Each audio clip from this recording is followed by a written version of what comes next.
In this video, I'm going to show you how to turn off auto blocker in Samsung phone. So the Samsung phone auto blocker is more like an antivirus, a built-in antivirus on your Samsung device to fight against all kind of attack, including virus from the internet or virus from USB or whenever you connect your Samsung phone to a PC.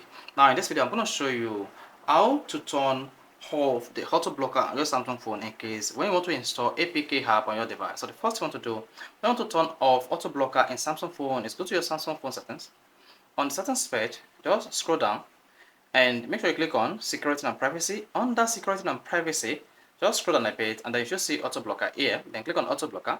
Once you selected auto blocker and the auto blocker is turned on, you can turn off this auto blocker. However, you need to keep in mind that with the auto blocker turned on your Samsung phone, the messaging app is protected and no virus can be injected onto your Samsung phone via the messaging app.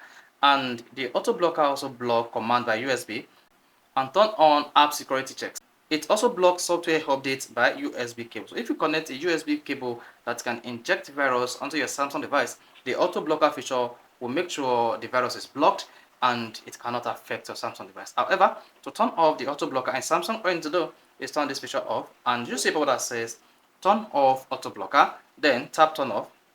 There you go, the auto blocker feature will be turned off on your Samsung device. If this is helpful and educative on how to turn off auto blocker in Samsung, don't forget to like and subscribe.